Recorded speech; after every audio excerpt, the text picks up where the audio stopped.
Yeah. It just comes down to the customer that you're going after. If it's the league tournament bowler or more just the casual family bowler who's coming in with a group and, like you said, might not do it often. And there's some people who make it work with both. At the end of the day, it is two separate segments of customers, and usually centers tend to gear towards one or the other, but you can make it work with both.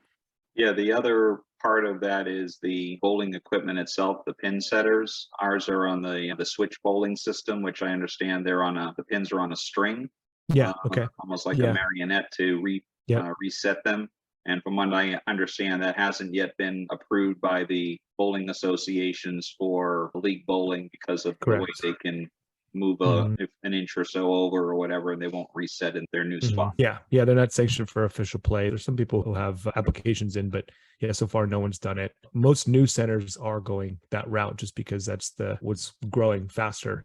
And there's different advantages, as I'm sure you've seen, whether it's the electric bill or a mechanic or maintenance, all those different Yeah, things. I hear mostly the maintenance because the guys who learn how to work with gears and grease and fix Mhm. those things are becoming fewer and fewer. Where those kind of people are hard to come by these It days, is. and it's not something that you come out of high school and say, "I want to be a bowling alley mechanic." So Right. a little Exactly. harder to find that profession. Yep.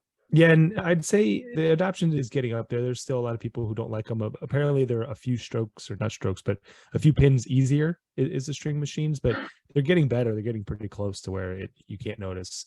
Like the average person wouldn't be able to notice, but a true league bowler would be able to notice a little bit. But Interesting.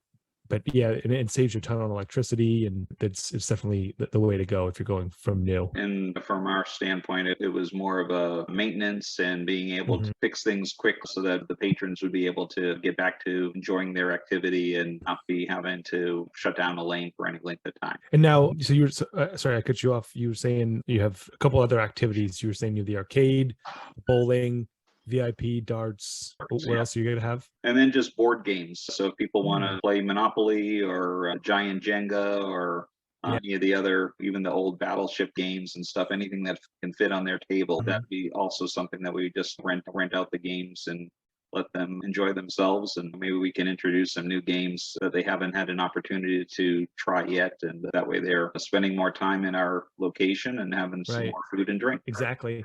Hey, did you like this video? Great. We make 5 of them a week. Subscribe to get more and to keep learning about what's working in the bowling industry. I'll talk to you then.